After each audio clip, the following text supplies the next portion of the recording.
We want to express the facts also in scientific language.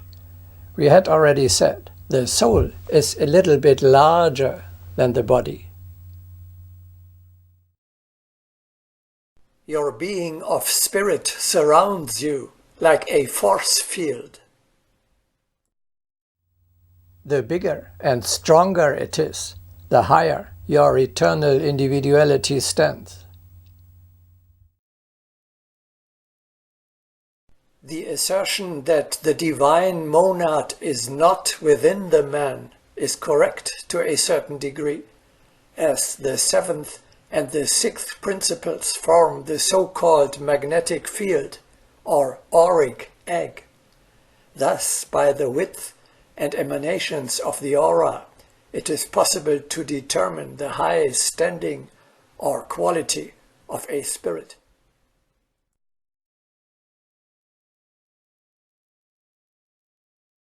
You may imagine the building up of your body of light similar to the projecting of the hologram of a person into space. You project the ideal image designed by yourself into space. Thereby you create a form of subtle matter that envelopes your physical body. This being is transparent or only partially recognizable, namely with the inner senses only, like a hologram. It is a spiritual, a subtle reality. The energy field around you is shaped by your own thoughts and feelings. Beautiful thoughts and feelings project a beautiful structure into space. In a state of rudeness, irritation, aggressiveness, or other lower vibrations, the beautiful image disappears immediately and is replaced by an ugly one. This energy screen is nourished, kept alive, and strengthened by your psychic energy. You can build up this power field with the help of your psychic energy, similarly as a spaceship raises its deflector shields. How do I proceed in practice? In the morning, after getting up, your vibration is normally low. Your aura is powerless, sluggish, and gray. You need to restore a state of high vibration through the fire of the spirit and in meditation to boot up the hologram around you. The energy shell grows from within you. You have to sense that. Get dressed, clothe yourself like in a hooded coat. Create around yourself a circle of light. Put on the golden armor of a spiritual warrior and boot up the golden aura of a hierarch.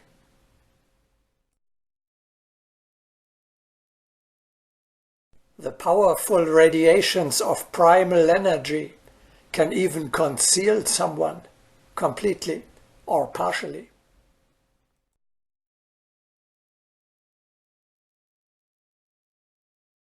What does ramp up the aura specifically mean?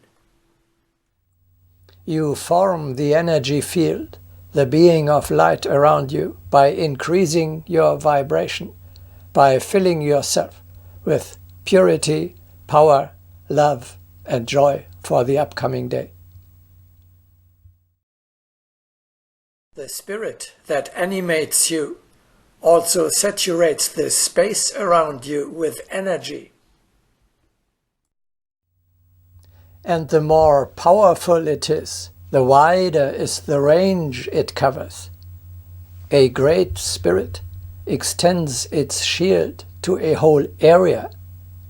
You may start with shielding energetically your home and your family. If such a sadhu is really a hermit of saintly life, he raises the surrounding vibrations by the power of his aura and brings them into harmony, preventing the intrusion of chaos, such as epidemics, earthquakes, floods, and other calamities.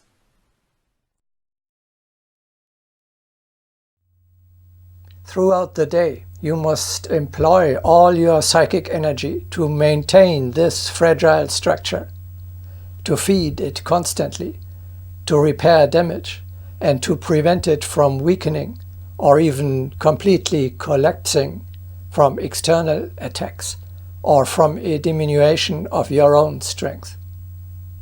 The hologram flickers, trembles, and goes out according to how it is nourished from within.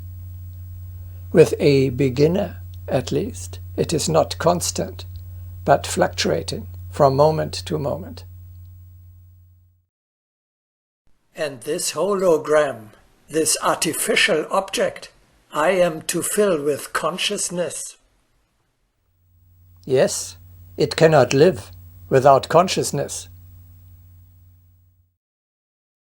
That is fantastic, pure science fiction.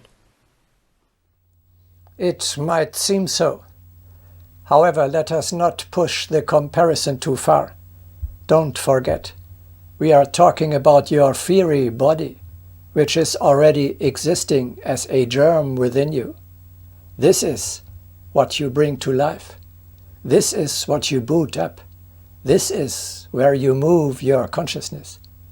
That, at least, is quite a realistic possibility.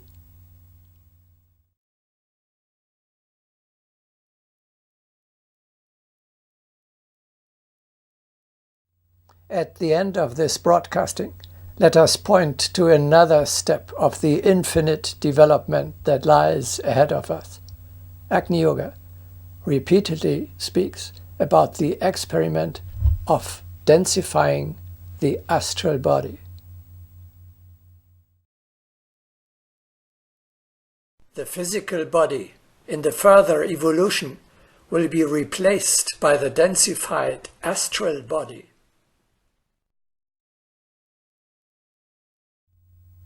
This means, in a nutshell, once you have created a clearly defined and outlined body of spirit or body of light, which, unlike the animals, has a distinct form and identity in the higher world, then, but only then, you may proceed to densify this construction of highly vibrating subtle matter, this hologram, more and more, until one day it is able to appear and to act like a physical body on earth. In this way, the Mahatmas, if necessary, in exceptional cases, appear on the material level. Do you grasp the fantastic, staggering possibilities that are offered to humanity? We are speaking about a completely new kind of body. It is immortal, needs no food, has no illnesses, is not exposed to the usual wear and tear, weaknesses and ailments of our physical body. This vehicle comes to life without physical reproduction, without sexuality, without the toils and torments of childbirth. Regarding the paragraph from the book Heart about a new form of the subtle body, this deals with the new attempts to densify the subtle body almost up to the point of the physical. In the future, this will give to some high spirits which have already crossed the line of earthly being the possibility of appearing among the earth dwellers at a comparatively low altitude and for longer periods. Moreover, such bodies will be entirely visible and even possible to contact physically without the aid of a mediator.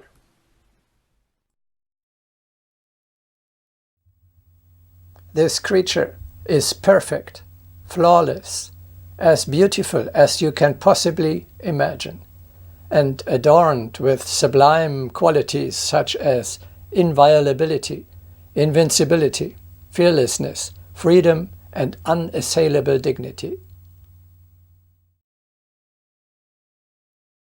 The experiment with the densified astral body, in substance, is not an attempt, but a plan-fitting inception of the sixth race. Thus, the human spirit will receive a regenerated garment.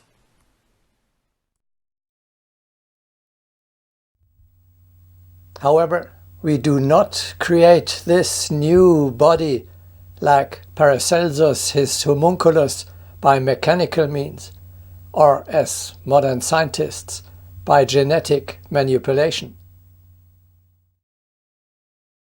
Our creation proceeds in a purely spiritual way, solely through the power of our thoughts and ideas.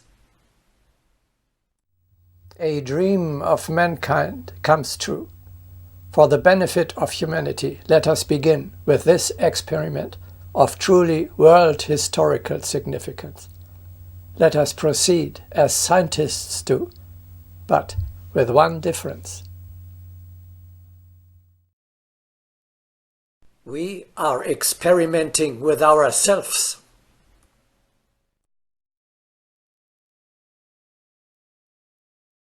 Intellectuals are experimenting with ideas, monks with their own lives.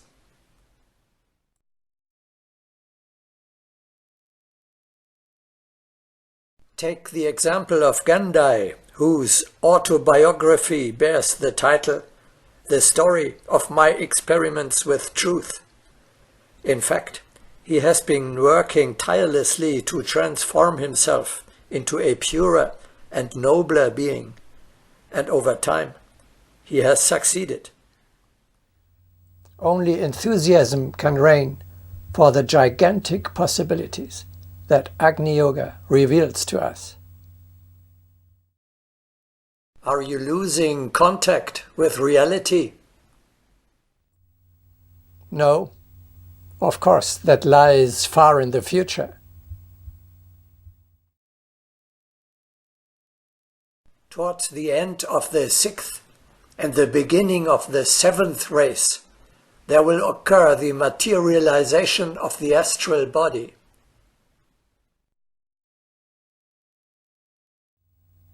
However, when you create, as described in this broadcasting, a thought construction or an ideal body on the spiritual level, and then bring this subtle reality to bear in the material world, you are already laying the foundation on which the densification of this image will later become possible. There is a statement of the teaching which sounds highly mystical. Nevertheless, you should study it thoroughly.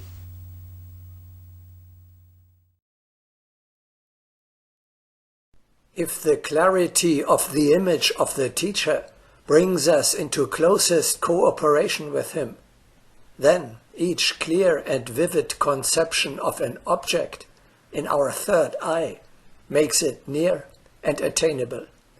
One of the conditions of ancient magic was to teach the vividness of objects evoked by our inner conception. If the object is called forth with all completeness of line and color, one can apply it for realizing the most immediate influence. One may, as it were, possess it. Without limitations of space, one can regulate and bring closer its possibilities. From the most customary objects to the far-off planets, one can utilize this force. There is nothing of the supernatural in this, but one identifies, so to speak, with the duplicate, and a vital unifying thread is drawn to it. One can gradually develop in oneself these abilities upon habitual objects, noticing thereby that when a clear image is created, a peculiar tremulous vibration occurs, similar to a magnetic influence. Very briefly summarized and explained as simply as possible, Agni Yoga says, you can imagine an object like a hammer, fill the picture with life, and then actually use it on the material level for driving in a nail. Or you may create the image of an aeroplane, densify and stabilize it, and then take the wheel and fly away. Likewise, you can visualize the portrait of the teacher and then work with his power.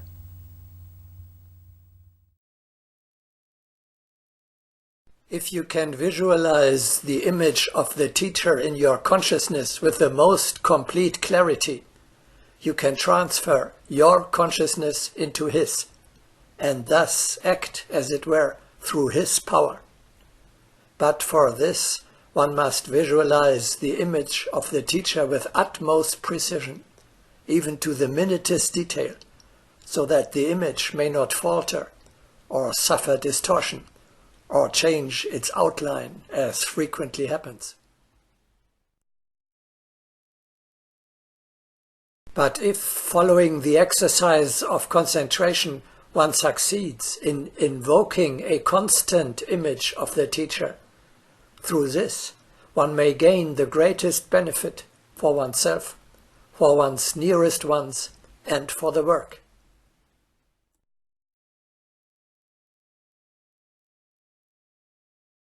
I am sorry, but that sounds a bit like daydreaming without a real basis. Well, at least this is what the Mahatma teaches us. Of course, this is an ability which we will be able to exploit in the very distant future only. However, what I wish to convey is, if we can visualize, densify and use a completely foreign external object, then the same must be possible all the more with our soul, our fiery body, which is already in existence within us. Exactly that, what seems impossible, and what you cannot even imagine today, will be a reality tomorrow. Above all, this view into the distant future shows we are on the right track when we set off today to carry out the exercises described in this broadcasting. Create an ideal image of your own soul. Consolidate it in thought. Transfer your consciousness into this structure and thereby fill it with life. Let it take shape, at least as a spiritual reality, a body of light. Make it appear on the earthly plane and densify it so much to near material reality that it is almost visible, at least noticeable. These are already the first steps on the path to the densification of the astral body. Once again, we recognize the essence of the Agni Yoga path. Choose an ideal and embody it on the material level. The idea is made flesh. The thought takes shape. Following this path, out of the unprocessed raw material of your soul, you create a work of art, namely a being of spirit of great purity, power and beauty, and make it act on earth.